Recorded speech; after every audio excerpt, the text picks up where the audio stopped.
السلام عليكم ورحمة الله وبركاته. وعليكم السلام ورحمة الله. إن الحمد لله نحمده ونستعينه ونستغفره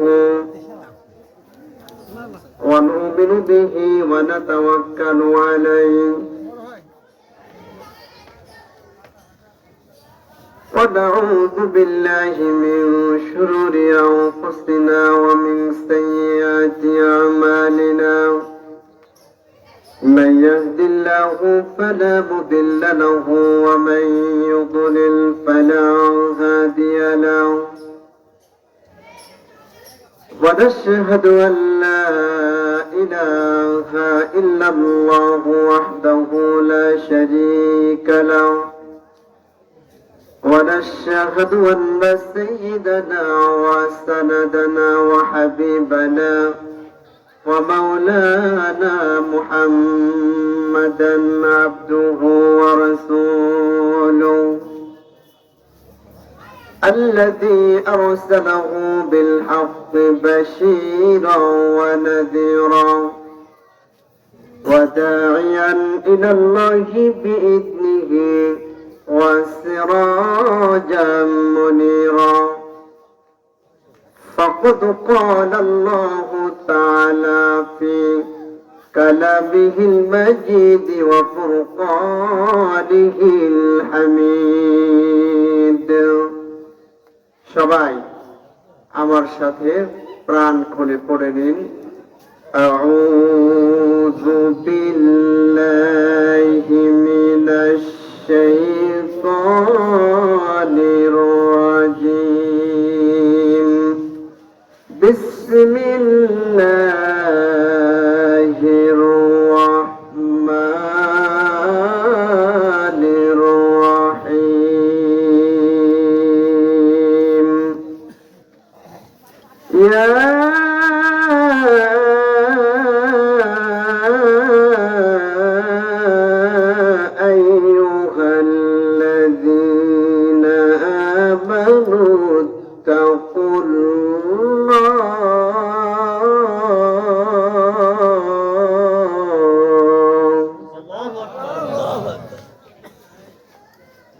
اتقوا الله حق تقاته ولا تموتن إلا وأنتم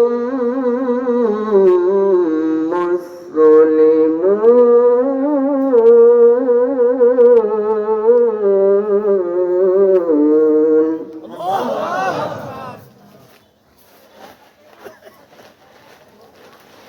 صدقت يا رب العالمين. عن عبد الله بن عمرو رضي الله تعالى عنه قال قال رسول الله صلى الله عليه وسلم المسلم من سلم المسلمون من لسانه ويده رواه البخاري. وقال تعالى في شان حبيبي رسول الله صلى الله عليه وسلم إن الله وملائكته يصلون على النبي يا أيها الذين آمنوا صلوا عليه وسلموا تسليما. সবাই আমরা দরুদ ইব্রাহিম পড়ি।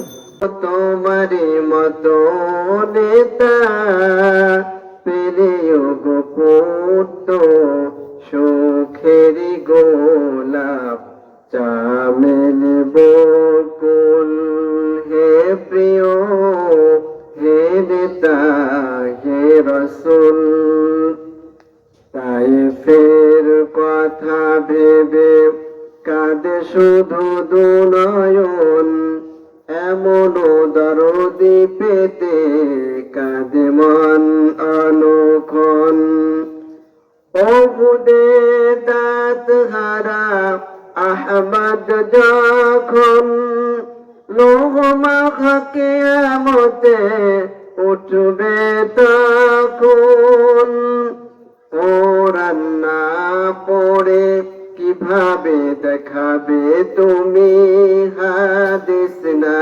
বুঝে কিভাবে দেখাবে তুমি চাঁদ মুখ চেহারা রূপে অতুল হে প্রিয় হে নেতা হে রসুল জোরে বলুন মারহাবা আর একটু জোরে বলুন মারহাবা আলহামদুলিল্লাহ আমার সামনে উপবিষ্ট সম্মানিত তাওহীদি জনতা প্রাণ প্রিয় যুবক ভাইরা দেহের কচি কাচারা আমার সফর সঙ্গী হিসাবে এসেছেন আব্দুল্লাহ হাবিবি মোহাম্মদ হাফিজুল ভাই সহ পর্দার অন্তরালে বসারতা সর্বগুণে গুণান্বিতা সম্মানিতা মা ও বোনেরা আবারও দোয়া পাবার আশায় সালাম জানাচ্ছি আসসালামু আলাইকুম ওয়া রাহমাতুল্লাহি ওয়া বারাকাতুহু সম্মানিত তাওহীদি জনতা আল্লাহ পাকের শুকরিয়া আদায় করলে আল্লাহ পাক খুশি হন ঠিক আমার কথা নয় আল্লাহ রাব্বুল আলামিন কুরআনুল কারীমের মধ্যে ওপেন সিক্রেট খোলা খুলে জানিয়ে দিলেন সূরাতুল ইব্রাহিম কোন সূরা ইব্রাহিম 7 নম্বর আয়াতে জানিয়ে দিলেন আল্লাহ রাব্বুল আলামিন বলেন লাইন শাকারতুম লাযীদান্নাকুম ওয়া লাইন কাফারতুম ইন্না আযাবি লাশাদীদ জোরে বলুন আল্লাহু আকবার আল্লাহ পাক বলেন বান্দারে আমার নিয়ামত পাওয়ার পরে তোমরা যদি কৃতজ্ঞতা জ্ঞাপন করো শুকরিয়া আদায় করো আমি আল্লাহ রাব্বুল আলামিন তোমাদের জন্য আমার নিয়ামতকে আরো বেশি বেশি করে বাড়িয়ে দেব জোরে বলুন সুবহানাল্লাহ আল্লাহ রাব্বুল আলামিন বললেন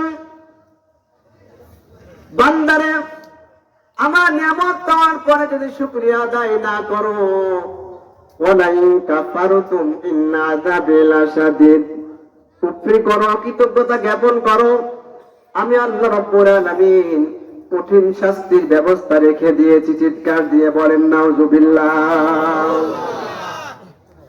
আল্লাহ পাক ইচ্ছা করলে আমাদেরকেও মেডিকেলে বেডে শায়িত অবস্থা রাখতে পারতেন কি বলেন পারতেন না একবার হযরত মুসা আলাইহিস সালাম মুসা আলাইহিস সালামের নাম শুনেছেন কোরআন কারীমে আল্লাহ পাক যে 25 জন নবীর নাম ওপেন সিক্রেট খোলাখুলি বর্ণনা করেছেন তার মধ্যে সবচাইতে কোন নবীর নাম বেশি এসেছে মুসা আলাইহিস সালাম উনি কিন্তু খুব জেদি নবী ছিলেন খুব জেদি ওই ভাষা আমরা ব্যবহার করবো না যেহেতু নবী খুব জেদি ছিলেন জেদি ছিলেন সে উনি মাঝে মাঝে আল্লাহর সঙ্গে তর্ক বিতর্ক করতেন একদিন উনি বলতেছেন যে আল্লাহ আমি যদি তোমার আল্লাহ হতাম আর তুমি যদি মুসা হতে তাহলে আমার কাছে তুমি কি চাইতে আল্লাহ বলছেন মুসা এটা কখনো সম্ভব নয় তুমি জীবনেও আল্লাহ হতে পারবে না কখনো সম্ভব না এটা আসলে কি সম্ভব না মুসা আলাইহিস সালাম বলতেছেন যে আল্লাহ আমি তো হতে চাচ্ছি না আমি বলছি আমি যদি হতাম তাহলে তুমি আমার কাছে কি চাইতে আল্লাহ রাব্বুল আলামিন বলেন মুসা তুমি বড় কস করে ফেলেছ তুমি তো কখনো আল্লাহ হতে পারবে না যদি হতে আমি তোমার কাছে দুইটা জিনিস চাইতাম কয়টা দুইটা জিনিস মুসা আলাইহিস সালাম বলতেছেন আল্লাহ গো সেই দুইটা জিনিস কি আপনি বলুন আল্লাহ পাক বললেন ও মুসা সেই দুইটা জিনিস হলো 1 নাম্বার হলো হায়াত আর 2 নাম্বার হলো সুস্থতা জোরে বলুন সুবহানাল্লাহ 1 নাম্বার হায়াত দুই নাম্বার সুস্থতা। এই দুইটা জিনিস শোনার পরে মুসা আলাইহিস সালাম বললেন, আল্লাহ গো, আমি তো চাইতে পারতাম না, আমি জানতাম না, এই যে তুমি শিখায় দিলে, সুতরাং আমাকে হায়াতও দান করো, আমাকে সুস্থতাও দান করো। জোরে বলেন সুবহানাল্লাহ। আল্লাহ পাক বললেন, মুসা তুমি খুব চালাক। তাহলে হায়াত দেওয়ার মালিক কি? সুস্থতা দেওয়ার মালিকও আল্লাহ। আজকে হাসপাতালে বেডে যান, কত আল্লাহর বান্দা বান্দা অসুস্থ অবস্থায় কাতরাচ্ছে, কি বলেন, ঠিক না বেঠিক? আল্লাহ পাক আমাদেরকে ভালো রেখেছেন, এটা সবচেয়ে বড় নিয়ামত।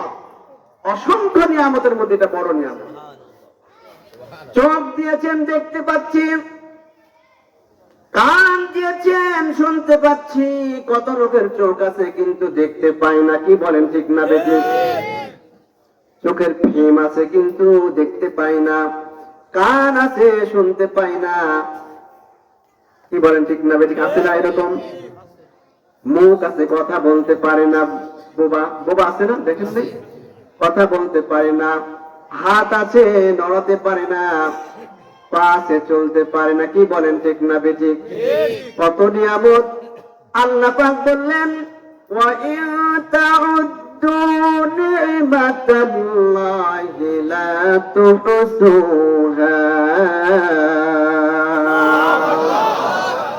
বান্দারে, আমি এত নিয়ামত দিয়েছি তোমাদেরকে, ডানে তাকাও দেখতে পাবে আমার নিয়ামত, বামে তাকাও দেখতে পাবে আমার নিয়ামত, সামনে তাকাও দেখতে পাবে আমার নিয়ামত, পেছনে তাকাও দেখতে পাবে আমার নিয়ামত। পা থেকে মাথা পর্যন্ত এত নিয়ামত দিয়েছি, কিয়ামত পর্যন্ত যদি গণনা করো এই নিয়ামতের শুকরিয়া আদায় করে, কিয়ামত হয়ে যাবে, আমার নিয়ামতের গণনা করে তোমরা শেষ করতে পারবে না। মিললে আখি কত দেখি, নিয়ামতে ভরা এই পৃথিবী, তুমি রহমান, তুমি মেহেরবান, প্রশংসা শুধু তোমারি। তুমি রহমান, তুমি মেহেরবান, প্রশংসা শুধু তোমারি। প্রশংসা হবে কার? আর একটু আসতে বলবেন না, কার? যেদিকে তাকাই মন ভরে না, নিয়ামত দেখে তো শেষ হয় না। যেদিকে তাকাই মন ভরে না, নিয়ামত দেখে তো শেষ হয় না। সবুজ শ্যামল শস্য ফসল ভরে দিয়েছ এই পৃথিবী, তুমি রহমান, তুমি মেহেরবান, প্রশংসা শুধু তোমারি। তুমি রহমান, তুমি মেহেরবান, প্রশংসা শুধু তোমারি। চিল্লা বলেন আলহামদুলিল্লাহ। এই যে আলহামদুলিল্লাহ বললেন, আলহামদুলিল্লাহ লিখতে গেলে হাদিস শরীফ এসেছে আলহামদুলিল্লাহ তামানিয়া আহরফ। আলহামদুলিল্লাহ লিখতে গেলে বা বলতে গেলে 8টা বর্ণের উচ্চারণ হয়। কয়টা বর্ণের? 8টা। এখানে 2টা শব্দ আলহামদুলিল্লাহ, 2টা। 8টা বর্ণ কিভাবে করেন? আলিফ হা মি, আলিফ লাম হা মিম দাল লাম লাম হা, 8টা বর্ণের। আল্লাহ রাসূল বলতেছেন, কেউ যদি আল্লাহ নিয়ামত পাওয়ার পরে শুকরিয়া বলে, শুকরিয়া আদায় করে, আলহামদুলিল্লাহ বলে খালেস নিয়াতে, আল্লাহ পাক তার জন্য জান্নাতের 8টি দরজা খুলে দেন। আমারও বলুন আলহামদুলিল্লাহ। নবীর প্রতি মহব্বত কম না বেশি? বেশি। রাসূল করিম সাল্লাল্লাহু আলাইহি ওয়াসাল্লাম বলেছেন, যে ব্যক্তি একবার আমার প্রতি দরুদ পড়ে, আল্লাহ পাক তার জন্য 10টি রহমত নাজিল করে দেন। শুধু তাই নয়, 10টি গুনাহ মাফ করে দেন। শুধু তাই নয়, 10টি মর্যাদা বৃদ্ধি করে দেন। আমরা সেই নবীর উম্মত। না চাইতেই হয়েছে, কি বলেন ঠিক না? আর সেই নবীর উম্মত হয়ে নবীর আদর্শকে আমরা ভুলে গেছি, কথা বলেন ঠিক না বেশি? আজকে নবীর আদর্শ আমাদের মধ্যে নেই, কিন্তু মুসলমান হিসাবে আমরা দাবি করি, মুসলমান হিসাবে দাবি করি। ওই যে বাপ দাদা মুসলমান ছিল, ওই দৃষ্টিকোণ থেকে আমরাও মুসলমান। সম্মানিত তাওহীদি জনতা, আল্লাহ রাব্বুল আলামিন কোরআনুল কারীমের মধ্যে জানিয়ে দিলেন, সূরাতুল আল ইমরানের 102 নম্বর আয়াতে জানিয়ে দিলেন, আল্লাহ রাব্বুল আলামিন বলেন, ইয়া আইয়ুহাল্লাযীনা আমানু তাকুল্লাহা হাক্কা তুকাতিহি ওয়া লা তামুতুন্না ইল্লা ওয়া আনতুম মুসলিমুন। আল্লাহু আকবার। আল্লাহ পাক বলতেছেন, ঈমানদারদেরকে ডাকছেন। তাদেরকে ডাকছেন? ঈমানদারদেরকে। ইয়া আইয়ুহাল্লাযীনা আমানু, ইয়া আইয়ুহাল্লাযীনা কাফারু বলেন নাই, ইয়া আইয়ুহান নাস তা বলেন নাই, বলেছেন ইয়া আইয়ুহাল্লাযীনা আমানু। আপনারা আল্লাহকে বিশ্বাস করেন বিধায় এখানে এসেছেন, কথা বলেন ঠিক না? যদিও ঈমানের শাখা প্রশাখা অনেক, 70-এরও বেশি বলা হয়েছে, হাদিস শরীফে এসেছে। এক একজনের ঈমান এক এক রকম, কি বলেন ঠিক না? কোরআনের কথা শুনলে ঈমান বাড়ে না কমে? আরেকটু আস্তে, আমার কথা নয়। আল্লাহ পাক বলতেছেন সূরাতুল আনফালে 2 নম্বর আয়াতে জানিয়ে দিলেন, ইন্নামাল মুমিনুনা আল্লাযীনা ইযা যুকিরাল্লাহু ওয়াজিলাত কুলুবুহুম ওয়া ইযা তুলিয়াত আলাইহিম আয়াতুহু যাদাতুহুম ঈমানাও ওয়া আলা রাব্বিহিম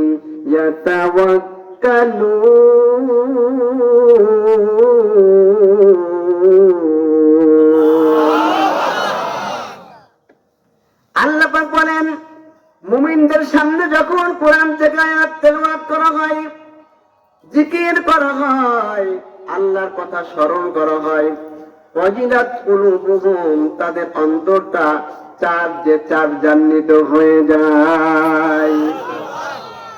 মোবাইলে চার্জ পড়ে গেলে চার্জার লাগে কি লাগে না? এমনি চার্জ হয়, চার্জার লাগে। তেমনি ভাবে বান্দার ঈমানও কম বেশি হয়ে যায়। আল্লাহ পাক বলতেছেন, ইযা যুকিরাল্লাহ, যখন আল্লাহর নাম তাদের কাছে স্মরণ করা হয়, জিকির করা হয়, আল্লাহর সাথে স্মরণ করা হয়, ওয়াজিলাত কুলুবুহুম তার ঈমানটা চার্জেবল হয়ে যায়। তার ঈমানের চার্জার কি? আরেকটু আস্তে বলবেন, চার্জার কি? আল কোরআন।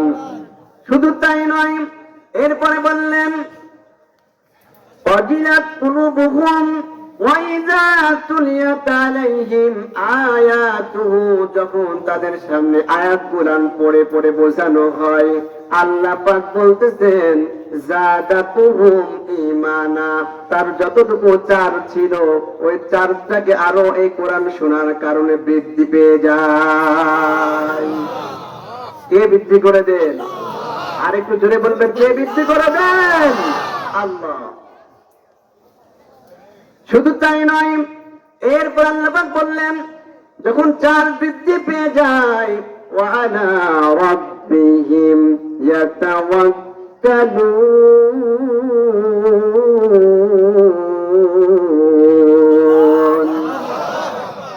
চার্জ বৃদ্ধি পাওয়ার কারণে, ঈমান বৃদ্ধি পাওয়ার কারণে তারা একমাত্র আল্লাহ ছাড়া আর কারো উপর ভরসা করে না, আল্লাহ ছাড়া কাউকে মানে না। ধরে বলুন ঠিক না বেশি?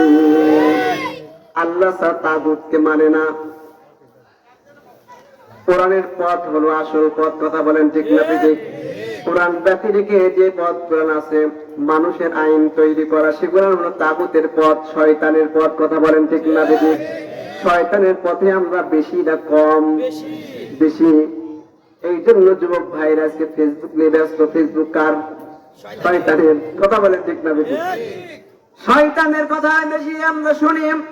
অথচ আল্লাহ পাক বললেন ওয়ালা তাত্তাবিউ খুতুওয়াতিশ শাইতান, শয়তানের পথ তোমরা অনুসরণ করো না, পদাঙ্ক অনুসরণ করো না।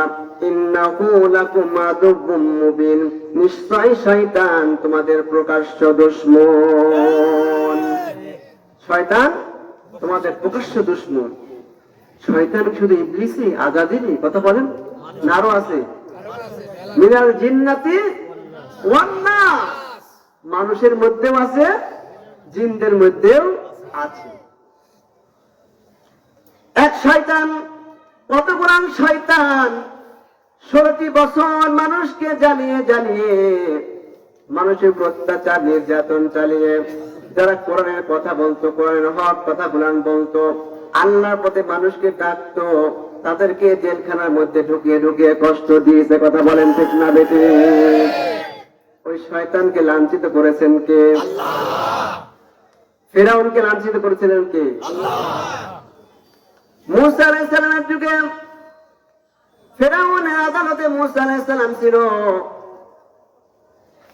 অভিযোগকারী, ফিরআউনের আদালতে মূসা আলাইহিস সালাম ছিল অপরাধী। ওই রকম জুলেখার আদালতে ছিল ইউসুফ আলাইহিস সালাম অপরাধী। কথা বলেন ঠিক না বেঠিক?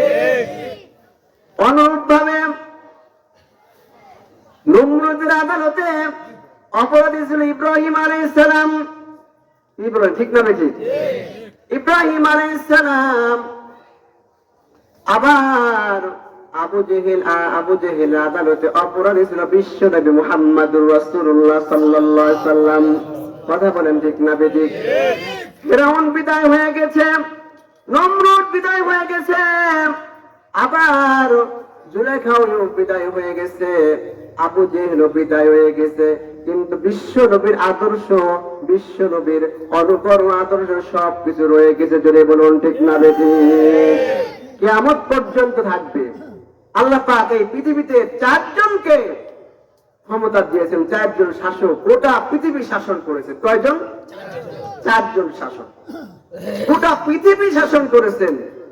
আর সামান্য একটা বাংলাদেশ শাসন করতে গিয়ে কত রকমের অন্যায়, অত্যাচার, নির্যাতন, জুলুম চালিয়েছে। কথা বলেন ঠিক না বেশি?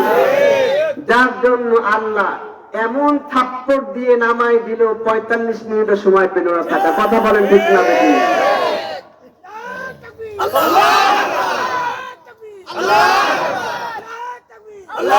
আলহামদুলিল্লাহ, আলহামদুলিল্লাহ। তাহলে সম্মান দেওয়ার মালিক কে? লাঞ্ছিত করার মালিক কে? আলেমদেরকে অসম্মান করার কারণে, একমাত্র অসম্মান করার কারণে আল্লাহ পাক লাঞ্ছিত করে জুতা পিটা করে বিদায় করে দিয়েছে। কথা বলেন ঠিক না বেঠিক? সুতরাং আলেমদেরকে কখনো অসম্মান করা যাবে না।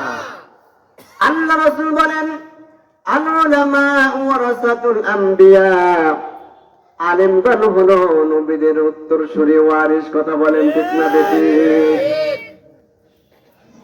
বিনা অপরাধে 13টা বছর অন্ধকার কারাগারে রেখে দিল। কি বলেন ঠিক না বেঠিক?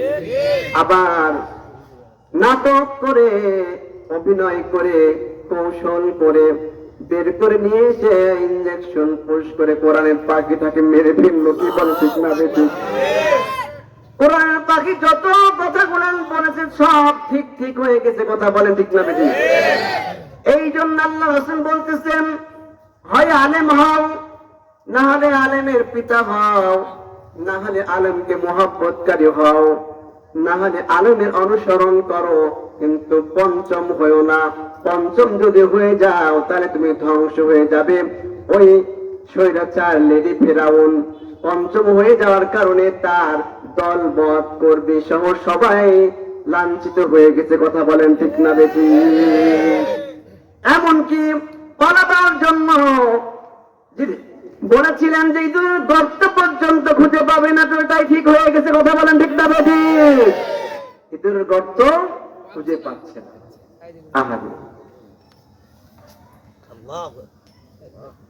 আল্লাহ পাক রব্বুল আলামিন বললেন, ঈমানদারদেরকে ডেকে বললেন, ইয়া আইয়ুহাল্লাযীনা আমানু তাকুল্লাহা হাক্কা তুকাতিহি ওয়া লা তামুতুন্না ইল্লা ওয়া আনতুম মুসলিমুন।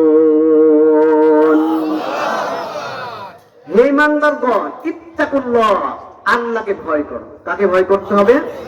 আল্লাহকে। হাক্কা তুকাতিহি, ভয় করার মতো ভয় করতে হবে।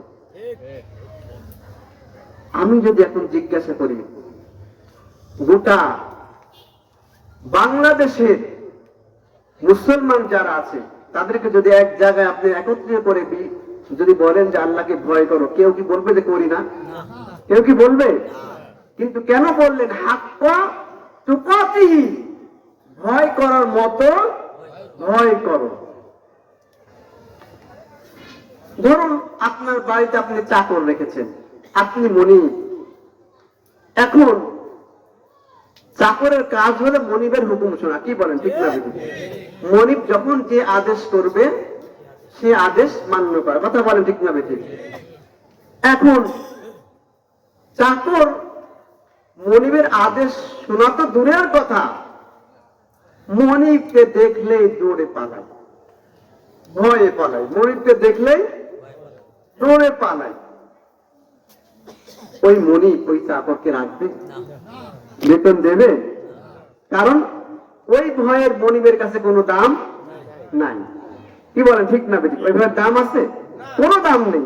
কারণ ভয় হলো যে মনিব যখন যে আদেশ দিবে, যে নিষেধ করবে যে বিষয়ে, সেই আদেশ মানবে, সেই নির্দেশ নিষেধ মেনে চলবে, সেটাই হলো আসল ভয়। কথা বলেন, ঠিক না? বেটি আল্লাহ পাক বলতেছেন যে হাক্কা তুকাতিহি, ভয় করার মতো ভয় করা। তার মানে হলো আমি যে আদেশ দিয়েছি সেই আদেশ গুলো মেনে নাও রাসূলের মাধ্যমে, আর যা থেকে আমি নির্দেশ নিষেধ করেছি সেগুলো থেকে তোমরা বর্জন করো, বিরত থাকো। কথা বলেন, ঠিক না? বেটি এটার নাম হলো আসল ভয়। কথা বলেন, ঠিক না? বেটি এরপরে বললেন ওয়ালা তামুতুন্না ইল্লা ওয়া আনতুম মুসলিমুন, মুসলমান না হয়ে মৃত্যুবরণ করো না। শেষে কেন বললেন না মুসলমান না হয়ে মৃত্যুবরণ করো না?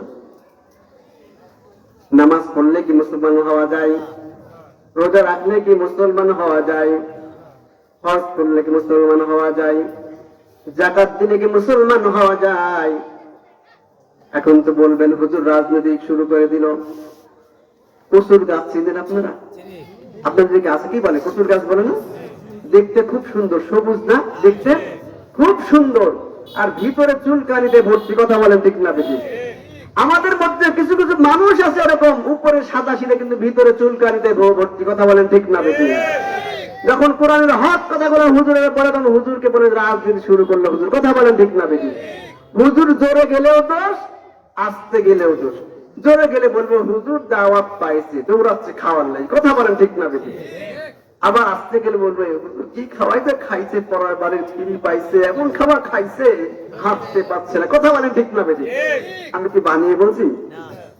সম্মানীয় তাওহীদের জনতা, যে কথা বলতেছিলাম, আল্লাহ পাক বলতেছেন এই যে আমি বললাম ওয়ালা তামুতুন্না ইল্লা ওয়া আনতুম মুসলিমুন, নামাজ পড়লে মুসলমান হওয়া যায় না, রোজা রাখলে মুসলমান হওয়া যায় না, হজ করলে মুসলমান হওয়া যায় না, যাকাত দিলে মুসলমান হওয়া যায় না। কারণ পৃথিবীতে আমি আপনি মৃত্যুবরণ করবো, চিরকাল থাকবো নাকি? বলেন, থাকবেন নাকি? আমাকে আপনাকে মৃত্যুবরণ করার পরে যখন কবরে রেখে আসা হবে, মুনকার নাকির এসে যাবে। প্রথমে কিন্তু আপনাকে বলবে না বান্দা তুমি নামাজ পড়েছিলে কিনা, হজ করেছিলে কিনা, রোজা রেখেছিলে কিনা, যাকাত দিয়েছিলে কিনা, এই কথা বলবে নাকি? বলবে না, বরং বলবে মান রব্বুকা, তোমার রব কে? সার্বভৌমত্বের মালিক কে ছিল? কার আইন মেনেছ? এই কথা বল। কি বলেন? রাজনৈতিক প্রশ্ন না?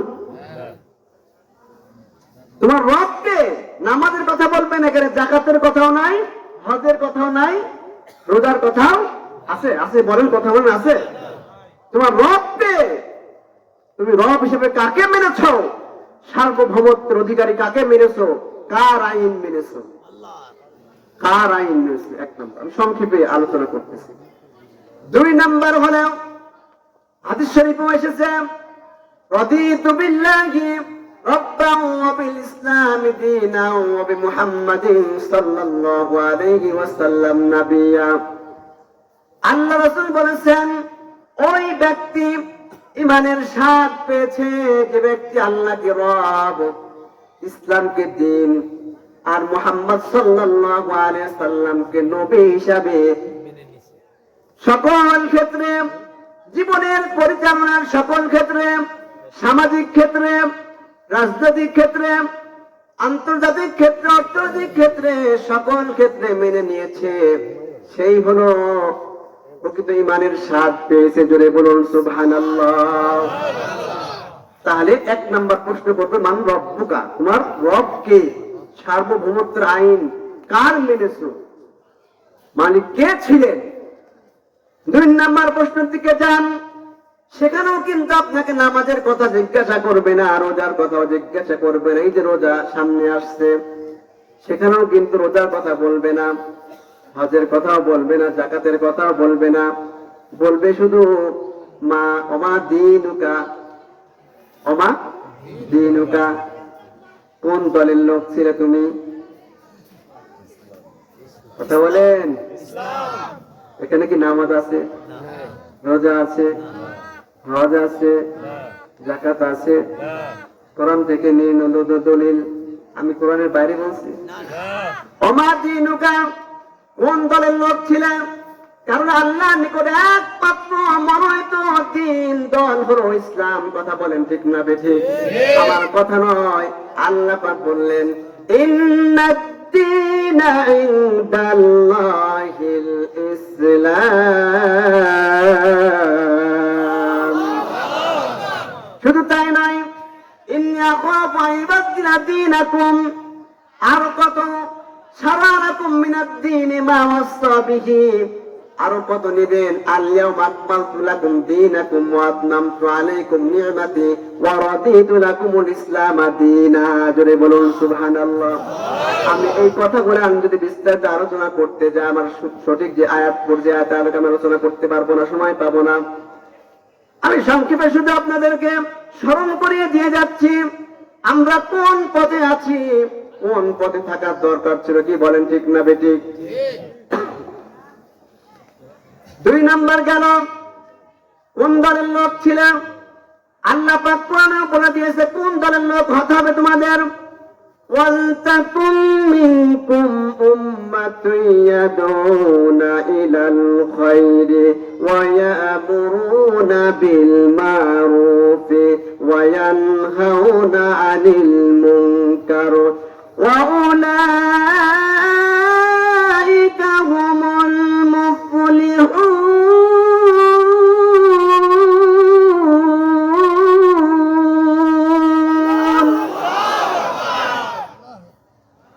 আল্লাহ পাক বললেন, তোমাদের মধ্যে এমন একটি দল থাকবে, এমন দল থাকবে, তারা তাদের কাজ হলো ইয়াদউনা ইলাল খায়র, সৎ কাজের দিকে ডাকবে, মানুষকে সৎ কাজের দিকে আহ্বান জানাবে। ওয়া ইয়ানহাউনা আনিল মুনকার, অসৎ কাজে বাধা প্রদান করবে। জোরে বলুন ঠিক না বেঠিক? যদি সৎ কাজে আদেশ করে, অসৎ কাজে বাধা প্রদান করে, ওয়া উলাইকা হুমুল মুফলিহুন, আর তারাই হলো সফল কামিয়াবি দল। চিল্লায়ে বলেন সুবহানাল্লাহ। একটু জিকির করুন, লা ইলাহা ইল্লাল্লাহ, জোরে লা ইলাহা ইল্লাল্লাহ, লা ইলাহা ইল্লাল্লাহ, লা ইলাহা ইল্লাল্লাহ, লা ইলাহা। আকাশের মালিক যেই আল্লাহ, জমিনের মালিক সেই আল্লাহ, লা ইলাহা ইল্লাল্লাহ, লা ইলাহা ইল্লাল্লাহ, লা जन्नतेरी हूरी नूरी जन्नतेरी हूरी नूरी एडमे हुए मतवारा ला इलाहा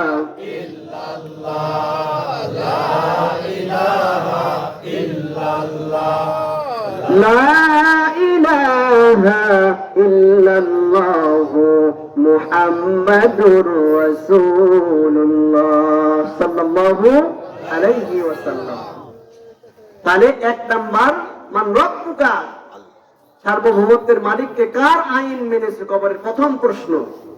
দুই নাম্বার হলো কোন দলের লোক ছিলে, ওমা দিনুকা কোন দলের লোক ছিলে। তিন নাম্বার হলো ওমা নাবিয়ুকা কে নেতা ছিলেন, কোন নেতার আদর্শে মেনেছেন। রাসূল নেতা ছিলেন না, কথা বল নেতা ছিলেন না। রাসূলের মতো কি নেতা আর পাওয়া যাবে? কোন নেতার অনুসরণ করেছো, আদর্শ ফলো করেছো, কোন নেতার। এখানেও কিন্তু হজের প্রশ্ন নয়, নামাজের প্রশ্ন নয়, জাকাতের প্রশ্ন নয়, রোজার প্রশ্ন নয়। আমার কথা কি বুঝতে কষ্ট হচ্ছে? কথা বলেন, কষ্ট হচ্ছে? আমি বোঝানোর চেষ্টা করতেছি আসলে শুধু নামাজ রোজা হজ জাকাত দিলে প্রকৃত মুসলমান হওয়া যায় না। যদি তাই হতো তাহলে আল্লাহ পাক শেষে বলতেন না ওয়ালা তামুতুন্না মৃত্যুবরণ করো না ইল্লা ওয়া আনতুম মুসলিমুন, মুসলমান না হয়ে মৃত্যুবরণ করো না, এটা শেষে বলতেন না। কারণ আল্লাহ পাক প্রথমে বললেন ইয়া আইয়ুহাল্লাযীনা আমানু, ইমানদারদেরকে ডেকে বলতেছেন ইমান হলেই তো সবকিছু হয়ে যায়। কি বলেন, ঠিক না বেঠিক আমরা মনে করি। সুতরাং ইমান আনি না বলে ইমানদার হওয়া যায় না, কথা বলেন ঠিক না বেঠিক। হিম্মত আনি না বলে হিম্মতওয়ালা হওয়া যায় না। সুতরাং ইমানদার হতে হলে আল্লাহর কোরআন রাসূলের আইন অনুযায়ী জীবন পরিচালনা করতে হবে, কথা বলেন ঠিক না বেঠিক। তাহলে কোন নেতার অনুসরণ করেছো, কার আদর্শ ফলো করেছো? একমাত্র বিশ্ব নবীর আদর্শের মধ্যে আল্লাহ পাক বলেন তার আদর্শের মধ্যে তোমাদের জন্য সবচাইতে উত্তম আদর্শ নিহিত রয়েছে। জোরে বলুন সুবহানাল্লাহ। বিশ্ব নবীর পারিবারিক জীবনে যান, সামাজিক জীবনে যান, রাজনৈতিক জীবনে যান, অর্থনৈতিক জীবনে যান, শান্তি আর শান্তি কি বলেন ঠিক না বেঠিক। আল্লাহ নবী বিশ্ব নবী তার স্ত্রীদেরকে নিয়ে এরকম ভাবে পরামর্শ করতেছেন। পরামর্শ করার পড়তে পড়তে পড়তে বলতেছেন, স্ত্রীরা বলতেছেন ইয়া রাসূলুল্লাহ ইয়া হাবিবাল্লাহ, আমরা তো মদিনার 9 জন স্ত্রী আপনার, আমাদের কাকে ভালোবাসেন? 4 জন তো আমরা উপস্থিত আছি, কাকে ভালোবাসেন বেশি? স্ত্রীরা প্রশ্ন করতেছে ইয়া রাসূলুল্লাহ কাকে আপনি বেশি ভালোবাসেন? আল্লাহ নবী বললেন, মা বোনেরা ভালো করে খেয়াল করুন, আল্লাহ নবী বললেন আমি তোমাদেরকে উত্তরটা কালকে দেব, তোমরা কালকে উত্তর পেয়ে যাবে, আজকে যাও। বিশ্বনবী জনাবে মুহাম্মদুর রাসূলুল্লাহ সাল্লাল্লাহু আলাইহি ওয়াসাল্লাম সামাজিক জীবন কেমন দেখেন, পারিবারিক জীবন কেমন দেখেন। আল্লাহ নবীর কত স্বামী স্ত্রীর মধ্যে মহব্বত ছিল। এই কথাটা এই জন্য মনে পড়লো, একটু আগে যেখানে আমি ছিলাম, যে বাড়িতে খানা খাচ্ছিলাম, মাসুম ভাইয়ের বাড়িতে পাশেই যেন গন্ডগোল লেগেছে, মনে হলো স্বামী স্ত্রীকে মারধর করতেছে। আপনাদের এলাকায় এরকম আছে নাকি স্বামী স্ত্রীকে মারে? কথা বলেন, মারে? আমার মায়ের, আমার বোনেরা, স্বামীরা ভালো করে খেয়াল করুন। বিশ্ব নবী জনাবে মুহাম্মদ রাসূলুল্লাহ সাল্লাল্লাহু আলাইহি ওয়াসাল্লাম একদিন এরকম ভাবে বসে আছে মসজিদে নববীতে। আল্লাহ নবী মাসুম ভাই, আল্লাহ পাক তাকে নেক হায়াত দারাজ করুন, আমাদেরকে মেহমানদারি করালেন। আল্লাহ রাসূলকে প্রশ্ন করা হলো ইয়া রাসূলুল্লাহ ইয়া হাবিবাল্লাহ, ইসলামের সব চাইতে কোন জিনিসটি উত্তম? আল্লাহ নবী বললেন 2টা জিনিস উত্তম। কয়টা? সবই তো ভালো, কিন্তু সবচাইতে বেশি উত্তম কয়টা? 2টা। আইয়ুল ইসলামি খায়র। আল্লাহ রাসূল বললেন ওয়ালা তুতিমু তাআম ওয়া তাকরাউ সালাম আলা মান আরাফতা ওয়া মান লাম তারিফ। আল্লাহ পাক বললেন মেহমানদারি করা, আর 2 নাম্বার হলো পরিচিত আর অপরিচিত লোককে সালাম দেওয়া। জোরে বলুন সুবহানাল্লাহ।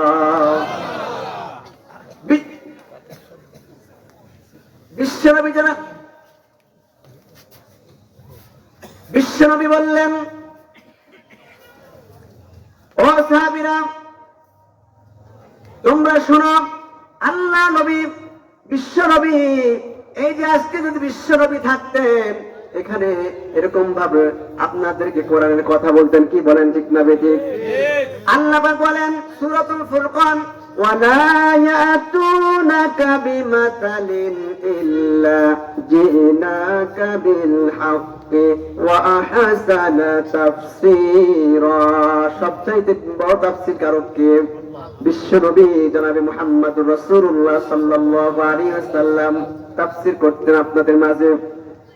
এরকম বিশ্বনবী বসে আছেন, একজন ক্ষুধার্ত ব্যক্তি আসলো, আসার পরে বলতেছেন ইয়া রাসূলুল্লাহ ইয়া হাবিবাল্লাহ। প্রকৃত মুসলমান কিভাবে হওয়া যায় ভালো করে খেয়াল করুন।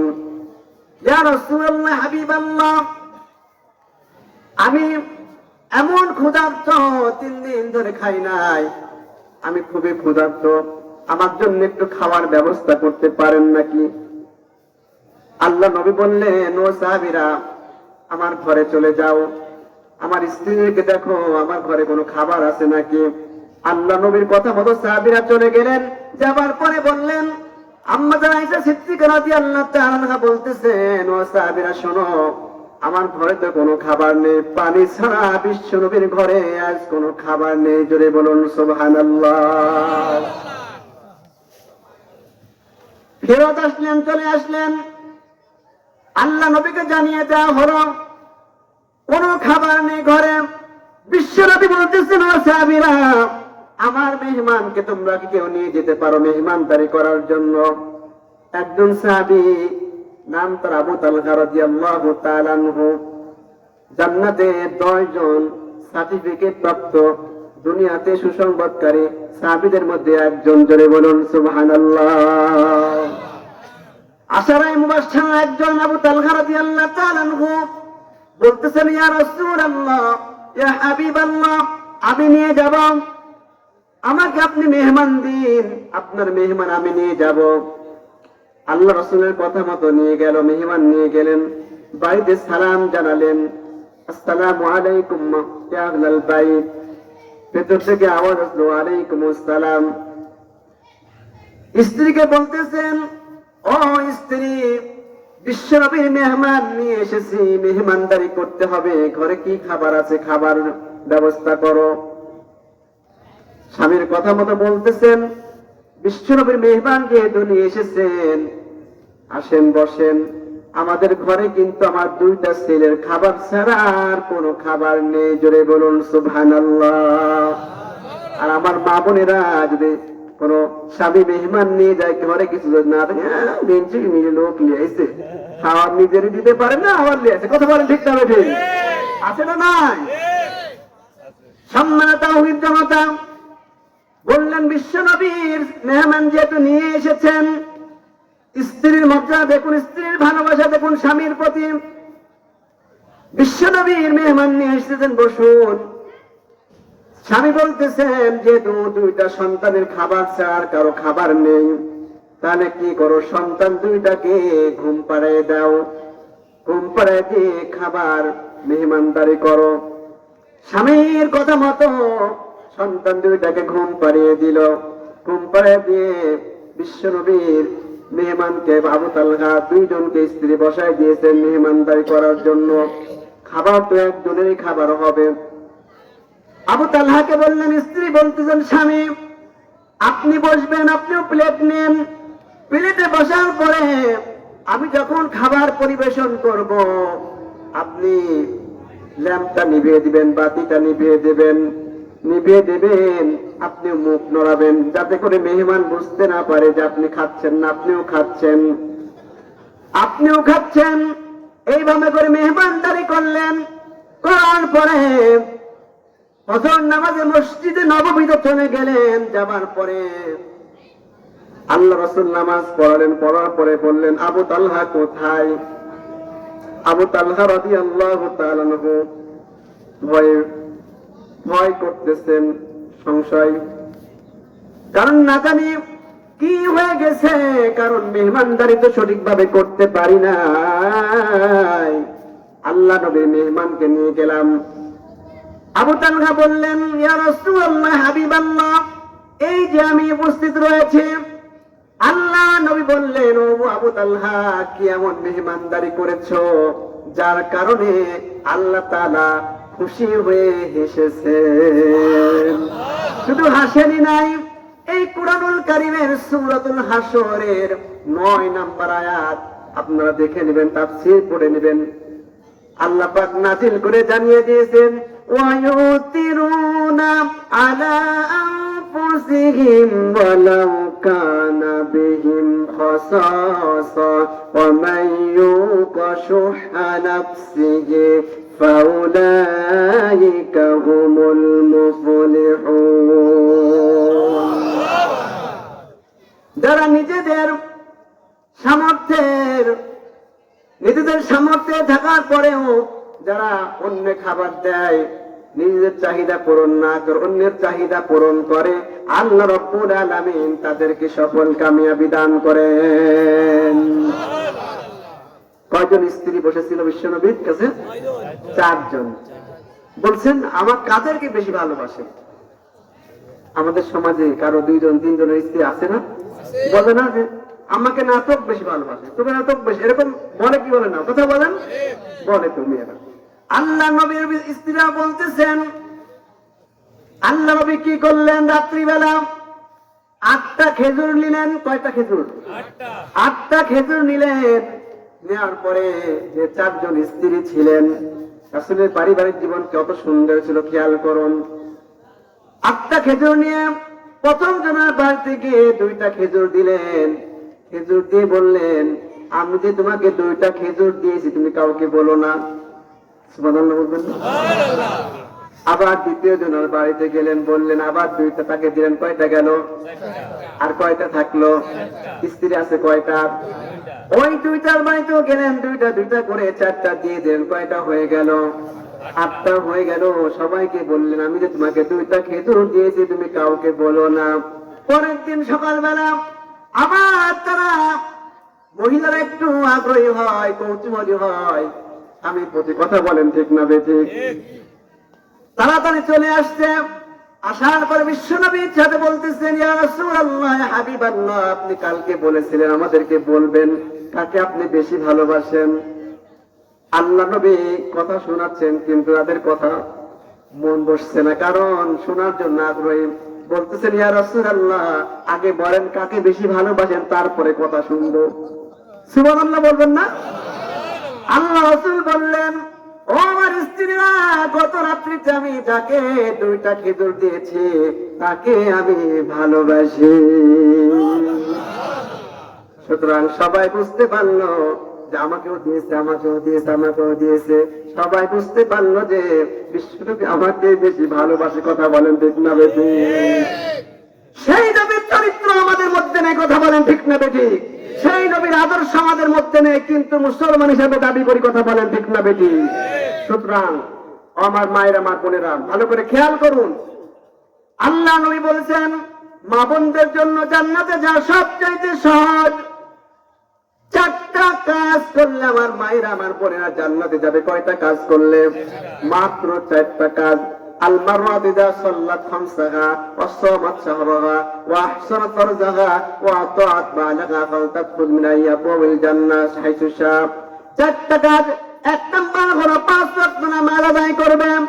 2 নাম্বার হলো এই যে রমজান মাস আসে, রমজান মাস আসলে রোজা রাখবে। 3 নাম্বার হলো লজ্জাস্থানের হেফাজত করবে, পর্দা করবে। আমার মায়ের, আমার বোনেরা নামাজ পড়তে পটু। কথা বলেন ঠিক না বেঠিক? রোজা রাখতেও পটু। একটু কোনো অসুস্থ হলেই মান্যত রোজা 2টা, কিন্তু নামাজ নাই। কিন্তু পর্দার কথা বললে আমি বাইরে যাবো না, সমান অধিকার। কথা বলেন ঠিক না বেটি? স্বামী ডানে যেতে বললে বামে যায়, বামে যেতে বললে ডানে যায়। কি বলেন ঠিক না বেটি? স্বামীর কথা মানতে চায় না, পর্দা করতে চায় না। 4 নাম্বার হলো স্বামীর আনুগত্য করাও ফরজ। নামাজ পড়া যেমন ফরজ, রোজা রাখা যেমন ফরজ, পর্দা করা যেমন ফরজ, স্বামীর আনুগত্য করাও তেমন ফরজ। এই 4টা কাজ করলে আমার মা বোনেরা 8টা জান্নাতে যে কোন একটা জান্নাতে প্রবেশ করে যাবে। সম্মানিত মুহাম্মদ, সম্মানিত জনতা, আমরা জান্নাত চাই না জাহান্নাম চাই? আমরা জান্নাত চাই। এই পৃথিবীতে কি আমরা সবাই চিরকাল বেঁচে থাকতে এসেছি? বলেন না। আজরাইল সঙ্গে কারো কি কন্ট্যাক্ট হয়েছে যে আমার কাছে আজরাইল আসবে না? এরকম হয়েছে নাকি? কার সাথে কন্ট্যাক্ট হয়েছে একটু হাত তুলে দেখান তো একটু, আজরাইল আপনার কাছে আসবে না? তার মানে কারো সাথে কন্ট্যাক্ট হয়নি। কারণ আল্লাহ পাক বলেছেন আল্লাযী খালাকাল মাউতা ওয়াল হায়াতা লিয়াবলুয়াকুম আইয়ুকুম আহসানু আমালা। জোরে বলুন আল্লাহু আকবার। আল্লাহ পাক বলতেছেন আমি প্রথমে সৃষ্টি করেছি মউত, খালাকাল মাউত, মউত সৃষ্টি করেছি, তারপরে হায়াত, জীবন দিয়েছি, লিয়াবলুয়াকুম আইয়ুকুম আহসানু আমালা, যাতে করে কে আমলের দিক দিয়ে শ্রেষ্ঠত্ব অর্জন করতে পারে। জোরে বলুন ঠিক না বেঠিক? আগে কি দিয়েছেন? মৃত্যু। মৃত্যু আমাদের বরণ করাই লাগবে। কথা বলেন ঠিক না বেঠিক? হযরত আদম আলাইহিস সালাম পৃথিবীর সর্বপ্রথম মানব। পৃথিবীতে এই যে আপনারা এখানে বসে আছেন, কেউ কি কারো কত বছর হায়াত জানেন? কতদিন বেঁচে থাকবেন জানেন? কিন্তু পৃথিবীতে একজন মানুষকে আল্লাহ পাক হায়াত জানিয়ে দিয়েছেন। তার নাম কি জানেন? কাকে বলেন তো? হযরত আদম আলাইহিস সালামকে আল্লাহ পাক হায়াত জানিয়ে দিয়েছিলেন। আদম আলাইহিস সালামকে বলেছিলেন আদম তুমি 1000 বছর বাঁচবে। কত বছর? 1000 বছর। আদম আলাইহিস সালামকে নিয়ে আসলেন রূহ জগতে। নিয়ে আসার পরে বললেন এইগুলো দেখো তোমার সন্তান। আদম আলাইহিস সালাম আঙ্গুল দিয়ে দেখিয়ে দিয়েছেন ওইটা কার রূহ? আল্লাহ পাক বলতেছেন ওইটা হলো তোমার সন্তান দাউদ আলাইহিস সালামের রূহ। হযরত আদম আলাইহিস সালাম বললেন তার আমার সন্তানের হায়াত কত? বলতেছেন তোমার সন্তানের হায়াত হলো 40 বছর। আরেকটা আসতে বলেন সুবহানাল্লাহ। কত বছর? 40 বছর। আদম আলাইহিস সালাম বলতেছেন বাপের হায়াত 1000 বছর আর সন্তানের হায়াত 40 বছর মাত্র। আদম আলাইহিস সালাম বলতেছেন রব্বুল আলামিন আমি আমার 1000 বছর থেকে 60 বছর আমার সন্তানকে দান করে দিলাম। কত হলো? 100 বছর হলো। আদম আলাইহিস সালামের বয়স কত হলো? থাকলো কত? 940। তারপরেও কি মৃত্যু হবে কি হবে না? আল্লাহ পাক বলেন আইনামা তাকুনু ইউদরিকুমুল মাউতু ওয়ালাউ কুনতুম ফি বুরুজিম মুশাইয়াদা। বান্দা যেখানেই থাকো না কেন, যেখানে অবস্থান করো না কেন, এমনকি সীসা ঢালা প্রাচীরের মধ্যে অবস্থান করো না কেন, যেখানে অক্সিজেন ঢুকতে পারবে না, কিন্তু আমার মৃত্যু অবশ্যই তোমাকে গ্রাস করবে। অবশ্যই। কথা বলেন ঠিক না বেঠিক? মৃত্যুর স্বাদ গ্রহণ করতেই হবে সবাইকে। আদম আলাইহিস সালামকেও হায়াত শেষ হওয়ার পরে 940 বছর যখন শেষ হলো, আজরাইল আলাইহিস সালামকে পাঠিয়ে দিলেন। আজরাইল যাও, চলে যাও, আদমকে নিয়ে আসো। আজরাইল চলে যাওয়ার পরে আজরাইল যখন গেল, আদম আলাইহিস সালাম বলতেছেন কি জন্য এসেছেন? বলতেছেন আপনার সময় শেষ। আপনার সময় শেষ। আদম আলাইহিস সালাম বলতেছেন না না আপনার ভুল হচ্ছে। কিসের আমার সময় শেষ? আমার 1000 বছর হায়াত। আমার তো বলে 940, আরো 60 বছর বাকি আছে। কথা বলে ঠিক না বেটি? আজরাইল আলাইহিস সালাম বলতেছেন না আপনি জানেন না, আপনি ভুলে গিয়েছেন ওয়ালাকাদ আহিদনা ইলা আদম ফানাসিয়া ওয়া লাম নাজিদ লাহু আযমা।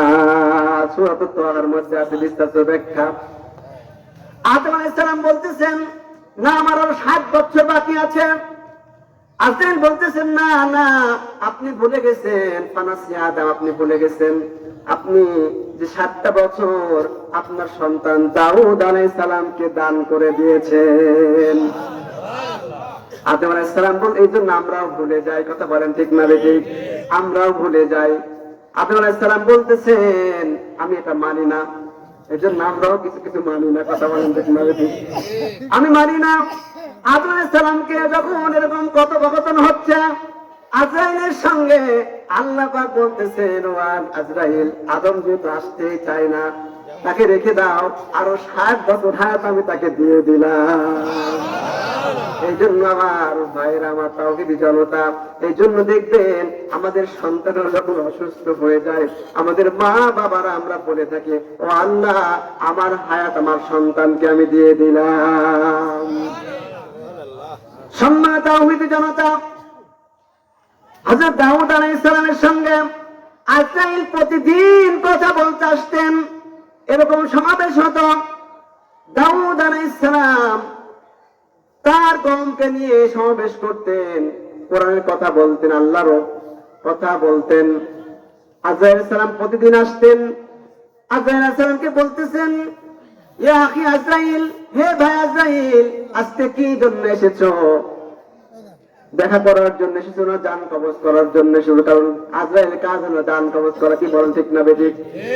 দাউদ আলাইহিস সালামকে আজরাইল বলতেছেন, আজকে আমি জান কবজ করার জন্য আসি নাই, দেখা করার জন্য এসেছি।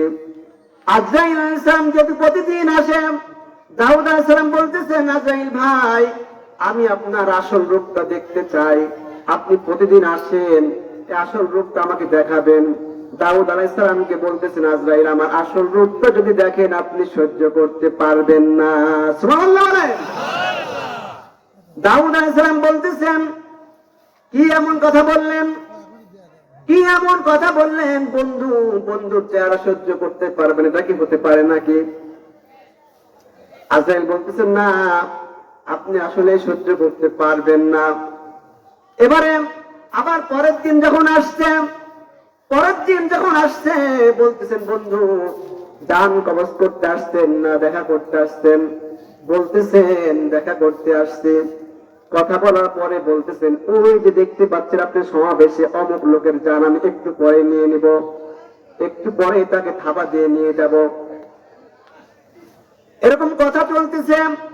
কথা বলা শেষ হওয়ার পরে ওই কওমের লোকজন, দাউদ আলাইহিস সালামের লোকজন সব উঠে চলে গেছে। আজরাইল আর দাউদ আলাইহিস সালাম বসে আছে। পরের দিন আবার আসছে, ভালো করে খেয়াল করুন, আবার আসছে। এরকম সমাবেশ চলতেছে। দাউদ আলাইহিস সালাম বলতেছেন, ইয়া আখি আজরাইল, হে ভাই আজরাইল, আজকে জান কবজের জন্য এসেছো নাকি না দেখা করার জন্য এসেছো? আজরাইল বলতেছে, দেখা করার জন্য এসেছি। কথা বলতে বলতে এক সময় দাউদ আলাইহিস সালাম বলতেছেন, বন্ধু তুমি তো বললে কালকে যে ওই 2 মিনিট পরে ওকে থাবা মেরে নিয়ে যাবো ওই লোকটাকে, ও তো আজকেও দেখতে বেঁচে আছে। কেন? ও তো আজকেও বেঁচে আছে, অথচ কালকে বললে তাকে নিয়ে যাবে। তখন আজরাইল সাহেব বলছে, আমারও তো একই কথা বন্ধু, আমি ওকে থাবা মারতে গিয়েছি, আর এই সময় আল্লাহ পাক আমাকে নিষেধ করলেন যে না না না তার জান কবজ হবে না। আল্লাহর নবীর হাদিস থেকে শোনাচ্ছেন, হযরত দাউদ আলাইহিস সালাম বলতেছেন, যখন ওই যে সমাবেশ যখন বিরত হয়ে গেল, শেষ হয়ে গেল, যখন ওই লোকটি চলে যাচ্ছিল, একজন সওয়ালকারী ভিক্ষুক এসে বলতেছিল, ভাই কিছু দাও, ভাই কিছু দাও। ওই লোকটি কি করেছে? পকেটের মধ্যে হাত ঢুকাইছে। হাত ঢুকানো কোনো গণনা নাই, হাত ঢুকানোর হাতের মধ্যে যা উঠেছে সব দিয়ে দিয়েছে। জোরে বলুন সুবহানাল্লাহ। আজরাইল আলাইহিস সালাম বলতেছেন, আমি যখন আল্লাহর কাছে জিজ্ঞাসা করলাম, আল্লাহ তুমি যেহেতু তার জান কবজ করার জন্য পাঠালে আমাকে, কেন আবার নিষেধ করলে? তার হায়াত তো শেষ। আল্লাহ পাক বলতেছেন, ও আজরাইল তুমি কি দেখো নাই ওই ব্যক্তি একজন ভিক্ষুক এসে তার কাছে চাইছে, সওয়ালকার এসেছে। আল্লাহ পাক সূরাত দুহার মধ্যে বলেছেন, ওয়া আম্মাস সাইলা ফালা তানহারু। আল্লাহু আকবার বলুন। সওয়ালকারীকে কখনো ধমক দেবে না। সওয়ালকার যখন আসেছে চাইছে তার কাছে, পকেট থেকে হাতের মধ্যে যা উঠেছে সব বের করে দিয়েছে, কিন্তু কেউ জানে না। জানেন কে? আরেকটু জোরে বলুন না, জানেন কে? কারণ ওই ব্যক্তি যখন ওই পকেট থেকে তাকে টাকা দিয়েছিল 6 দিরহাম ছিল, 6টা দিরহাম ছিল, 6টা দিরহাম ছিল। ও আজরাইল তুমি কি জানো না, মান জাআ বিল হাসানাতি ফালাহু আশরু আমসালিহা। বান্দা যখন এক দেয় তার পরিবর্তে আমার জন্য 10 দেওয়া ওয়াজিব হয়ে যায়। সুতরাং 6 দিরহাম দিয়েছে, 6 10 কত? আমি ওই আল্লাহ ওই বান্দার দান করার কারণে 6 বছর 6 10 60 বছর আমি বৃদ্ধি করে দিয়েছি। সুতরাং দান করলে হায়াত বাড়ে না কমে? আরেকটু জোরে। আপনার হায়াত বাড়াতে চাই না কমাতে চাই? কারা কারা হায়াত বাড়াতে চান একটু হাল্লাকে হাত তুলে দেখান তো। কারা কারা বাড়াতে চান? কেউ হাত নামাবেন না, সবাই হাত তুলে রাখুন। নারায়ে তাকবীর, নারায়ে তাকবীর। আল কোরআনের আলো ঘরে ঘরে জ্বালতে জ্বালতে ব্যাটারি ডাউন দিয়েছে আপনাদের। ঘরে ঘরে আর জ্বালার ব্যাপার নাই। আল কোরআনের আলো সংসদে জ্বালো। আল কোরআনের আলো, আল হাদিসের আলো। কোরআন আছে যেখানে, সুদ ঘুষ যেখানে। নারায়ে তাকবীর।